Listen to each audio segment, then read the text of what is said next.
The Grey Cup is set, and it is a familiar one and a bit of a terrifying one for the team out west as the Saskatchewan Roughriders. The players, none of them are the same.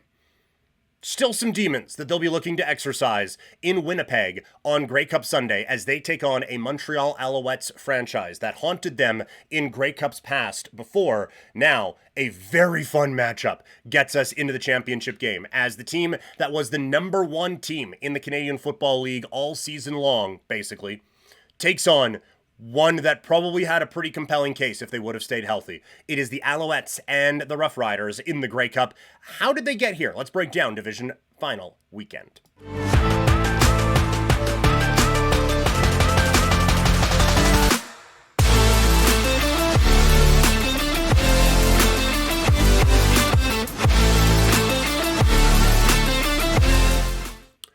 All right, if you want more of my thoughts on these games, you can check out my stuff over at 3 Down Nation. I gave my Rider thoughts. I do that after every Saskatchewan Roughriders football game, and so if you want a little bit more in-depth on what I thought from the game featuring Saskatchewan, that you can go check that out right now. Just trying to send that link to everyone here in the chat. Just trying to do that. No, that's not right. Why is that not working? There we go. This is very compelling audio and video that the people get to listen to here while I'm going through this. But just want to say, what a weekend we had in the CFL, and what a playoff we have had. The timing of it is hilarious, right? Because the CFL comes in, being like, adapt or die, need to make all of these changes, need to do this, that, and the other thing, and blibbity blobbity blue.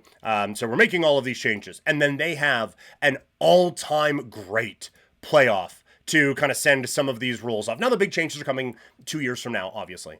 So we get to have one final send-off there in next year's Grey Cup in Calgary. But for now, it's still pretty funny that they're making all these changes, and then you have an all-timer of a Grey Cup.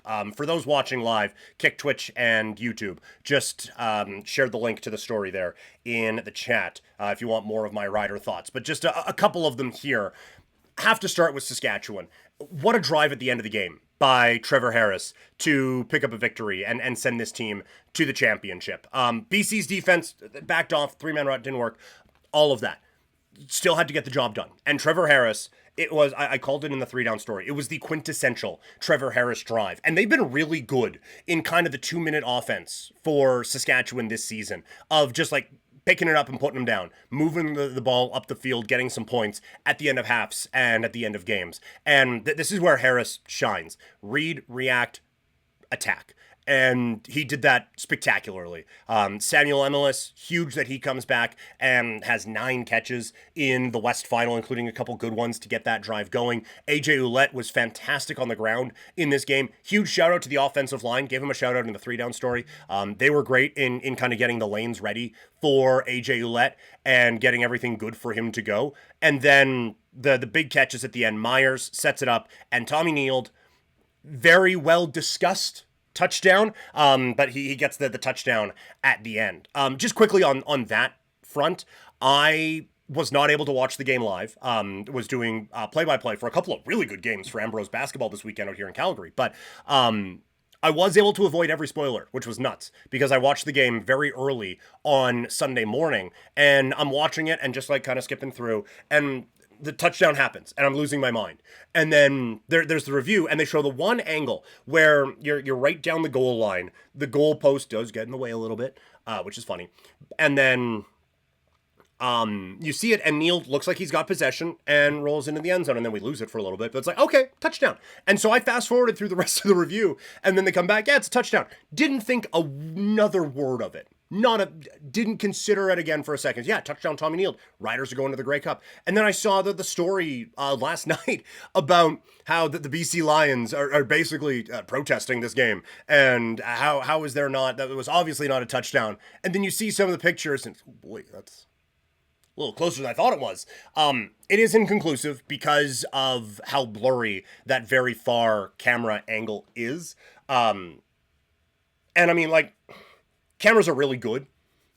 Getting a camera to be that focused from that far away, it can be a little tricky. It can be done. It can be a little tricky, but If I were a Lions fan, I can see where you'd be a little bit pissed about that. Absolutely. For Saskatchewan, it goes their way, and off to the Grey Cup they go. And look, like I think one of the big stories, and I talked about it in all of my Rider thoughts throughout the year over at 3 Down, talked about it when we did CFL stuff here. Saskatchewan was banged up at receiver all season long, and it was never an excuse for this team. And one of the things we discussed is that when Emilus, Schaefer Baker, Bain, who wasn't active in this playoff game, but when those guys come back, now you have some of these other young receivers who have stepped up in big moments and are now going to be very comfortable down the stretch. And now you have a very difficult team to defend. And you see that here. Neild, who got all these opportunities as the season went on, it all leads to one moment in the West Final with the season on the line where he comes up with the biggest catch of the year for Saskatchewan. And again, like that doesn't happen. And who, like Picton probably makes that catch too, but it is getting these guys into the spots where we're going to have to rely on you. And they had to as the season went on, and everyone was ready for it, including Neild, who came up with a big play. Myers steps up as well. He went from 349 yards last year to over 1,000 this year, and he makes the catch before the catch to help send Saskatchewan into the Grey Cup. But I think, again, when you see the injuries that this team had at receiver and the players who stepped up, Neild's not talking about 23-year-olds here, but Neild has been to a couple of Grey Cups before. I don't know if anyone was saying going into those games that, well, it's Tommy Neild and the Argos going into this, but he was at least a part of it, but didn't play, wasn't even in the lineup until week 7, didn't get a target until week 9, and now he's catching the biggest ball of the season for Saskatchewan. Just a huge moment for him, and really shows the process that the Riders go through. The other part of it too, big moment for regular seasons over the last little bit. With in baseball, you have the Blue Jays, who we will again, we'll find some time to reminisce about the good times with Toronto. But the Blue Jays, every game mattered because they had a tiebreaker to get through the wild card round with a bye, host the division series, host the American League Championship Series, and then because they had one extra win than the Dodgers, they got to host the World Series and have Game 7 be on their home field. And now it didn't work, but it was very close to working. But obviously that kind of showed, like, hey, these regular season games matter. Regular season games matter in football a ton, and it showed up with this one as Saskatchewan, with taking the foot off the gas at the end of the year, but Saskatchewan finished 2 points ahead of the BC Lions for first place in the West Division, which meant they had the right to play in miserable football conditions on Saturday night in Regina on one of the coldest days of this season now. If Saskatchewan doesn't take care of business as the year goes on, and this game is in BC, I don't think the Riders win. The Lions made a lot of mistakes, especially early, that really kept them from building a lot of momentum and kind of pulling ahead of the Riders. There was a drop, the first pass of the game, Berryhill has a first down, hits him in the hands, and it's a drop. Next possession, Butler just trips on the 40-yard line. Butler then has a really bad drop at a different point, and not that drops don't happen indoors, but I firmly believe that they would have made at least a couple of those plays and probably got a bit more momentum if this game was in the friendly confines of BC Place out on the left coast. And then like Sean White, who's missed one kick of less than 49 yards this season, just happened to push one wide right off the frozen upright because he's kicking a literal ice block. So I feel like home field advantage really mattered for Saskatchewan. So a shout out to the regular season, getting some love and getting some run in the Canadian Football League with a big performance in the regular season, helping Saskatchewan to home field advantage, which I do think played a factor. The crowd was obviously incredible out in Regina as well. Let's get to it now. This would probably, even with NFL stuff, this would have led the show if it would have gone a different way. I hated the decisions from Corey Mace late in this game. I said in the 3 Down piece, just because it worked didn't mean it was the right decision. You know, if I walk out of here, stub my toe, and go and get a winning lottery ticket, that doesn't mean I have to kick a wall every day. Sometimes things just work out. AJ Druid in the chat, go Owls go. We're going to be bitter rivals for the next week, AJ. But got a good football team. We'll talk about the Owls here in a second. But Corey Mace, for those who didn't watch, late in the game, Saskatchewan down by 7. They drive down to the BC, 6. First down incomplete, second down incomplete, third down, they decide to kick a field goal. There's about 3 minutes left in the game. They kick the field goal to pull it within 4. I hated that. We'll get to all of it in a second. Then they get the good fortune of stopping the BC Lions, get the football back. A pass to Emilus over the middle is a little bit off target. It's 3rd and 10, and they punt. And I was ready to throw my television out the window. Again, it all worked out. But here's why, with the caveat that it worked, here's why I didn't like it. If Saskatchewan was going to win this game in regulation, they were going to need a combination of a field goal, a touchdown, and a stop. You have already done one of the very hard things to do and drive all the way down to scoring range to get the touchdown, the one of the 3 things that you need. You've already put yourself in position to get that touchdown. If you go for it on 3rd down and you don't get it, you still need the stop. Regardless of if you kick a field goal or if you go for the touchdown, you still need to stop them. Only this time, you're stopping them at the 2 instead of the 35 or the 40 or wherever they get the ball. You're starting at the 2. And so if you get that stop, now you're in really good field goal or in real good field position to drive down and do this again. Or you get the touchdown, you get the stop, and now you can win this game. Or worse comes to worse, you at least have the safety net of overtime if you can't get the stop that you need, but they can't go out and get the points that you get. So to me, you just go to tie the game there because you still have the other things. But kicking a field goal in that spot, you still need to get the stop and you still need to get the touchdown. And by the way, they could just win the game if you don't get the one stop part. And just personal belief, I think giving the ball to the best player in the Canadian Football League twice in the last 3 minutes, not what you want to do. Again, it all worked. I'm just explaining why I didn't like it. But that has kind of been Saskatchewan all year. Like they went for it on 3rd down earlier in the game. Schaefer Baker gets the touchdown and we rejoice. But this has been a relatively conservative football team for a lot of the season. And so they just kind of, they stuck with it. And if you want to go players, not plays, the defense is the strongest aspect of this football team. So if we're going for a championship, we're going to put it in the hands of our best unit, and that is the defensive side. And they stepped up in a big time way to be able, like Rourke got his. And BC did a really good job of creating that for them. Just to nerd out for a second, the way, like Saskatchewan for 2 weeks, because they played them in the last game of the season, even with a bunch of bench players in, but the way they attack Rourke is what everyone says, but the Riders actually kind of did it, where it is gap discipline pass rushing. I wish I could show videos on this thing, but everyone, instead of Johnson's going to try to do a swim move around the outside and then cut back in, and this one's going to be a stunt up here so we can da-da-da-da-da, it's everyone has their lane. And if we don't, try to get to the quarterback, but stay in this lane so we don't give Rourke an opportunity to get outside the pocket and create, to step up the middle, and now he has one-on-one with our linebackers, or our defensive backs have now had to cover for 5, 6, 7 seconds. Stay, this has been used negatively a lot, but stay in your lane and try to keep him as in the pocket as you can. The dude's still amazing in the pocket, but try to not allow him to get to the outside where he can get really dangerous. And I thought Saskatchewan did a pretty good job of that. When it started to break down was actually because of an adjustment BC made. They moved Katoy into the slot, and instead of him then going out as the slot receiver, he would just crash down on the line as an extra blocker, basically like a tight end who just started out really far away. He comes crashing down while Rourke is going to the outside, so you set that block there, and it breaks contain. Even if Saskatchewan's trying to get that contain, it creates another layer of it to the outside, and that allows Rourke to get out there and be as creative as he can be. The problem is now you've taken a very reliable passing target away from this offense.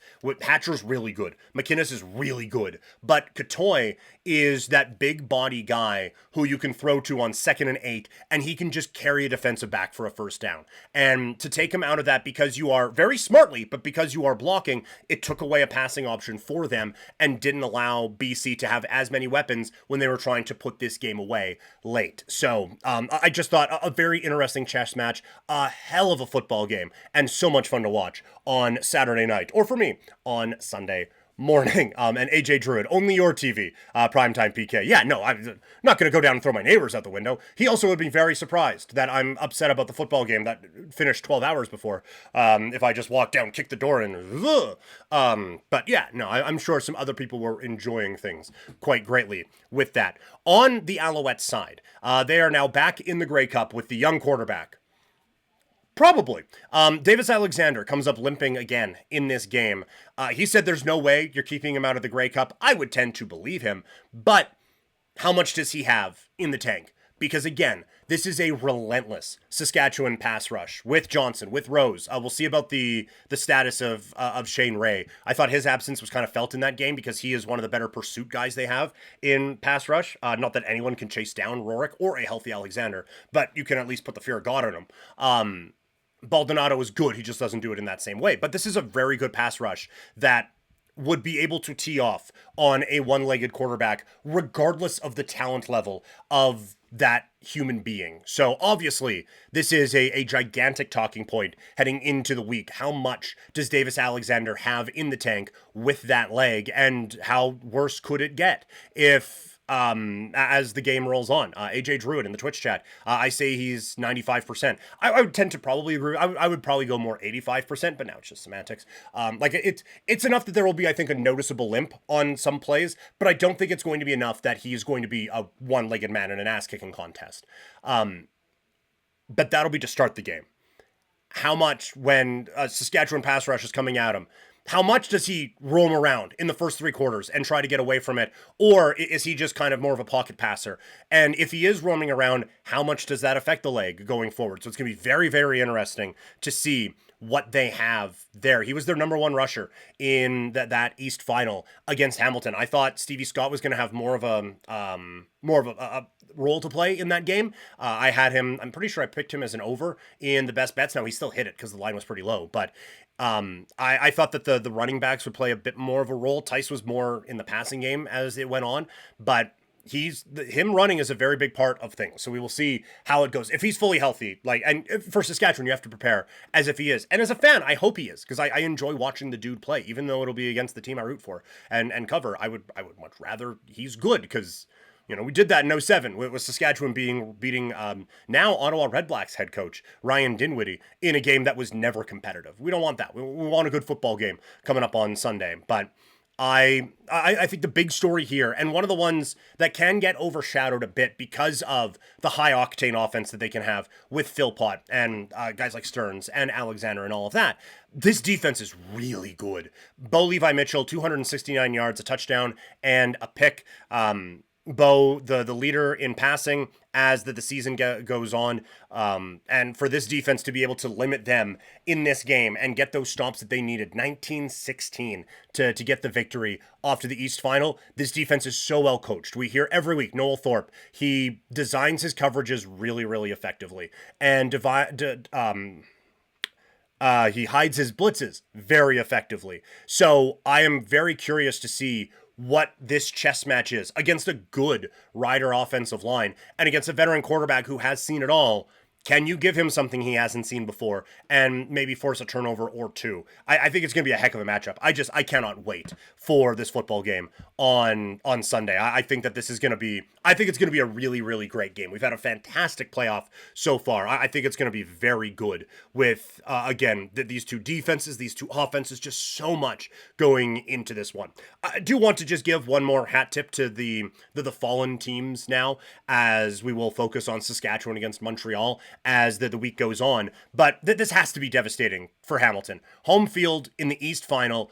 Bo isn't getting any younger. Maybe some of the backup plans that they had behind him aren't as effective as maybe they would have hoped a couple of years ago.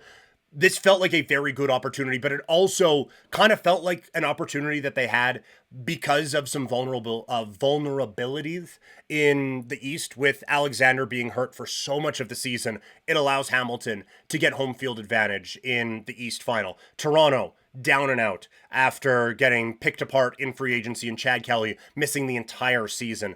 Ottawa, not that they would have won the East, but Drew Brown could barely stay healthy, and now they have a really good coach going forward. So if you are Hamilton, this very much had that might have been it feel to it for the Ticats. On the Lions side, like you saw Nathan Rourke going around like this is our time and everything like that. He's so good. And it's year one of Buck Pierce. If they can get a little bit more help on the offensive line and a little bit more help on the defensive side, this is a terrifying football team, and one that I think is going to be an absolute force, and I think one that we're probably talking about as the Grey Cup favorites going into next year. But that's next year. This year, it's Saskatchewan against Montreal. We're going to be covering this a lot as the week goes on. Going to look at some legacies and some interesting stories on Tuesday. Wednesday, we're going to look at the X factors going into this Grey Cup in Winnipeg. On Thursday, it will be our the stats that could decide Grey Cup 112, I believe it is.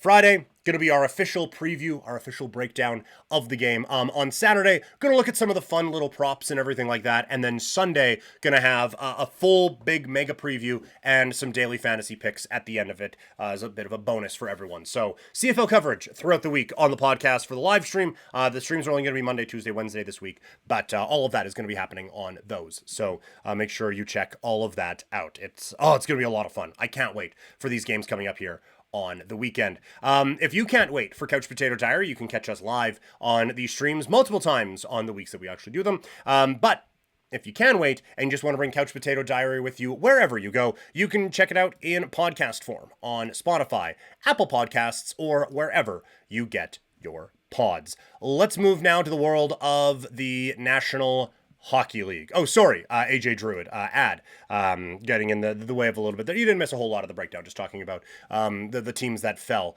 out of it. But yes, Trevor Harris, former Alouette quarterback. Also, interesting storyline. Harris has Grey Cup rings. Harris has never been the starter of a Grey Cup champion before. So interested to see how he handles it all this week. I think it's going to be a fun month. Oh, it's going to be such a fun Grey Cup coming up here on Sunday.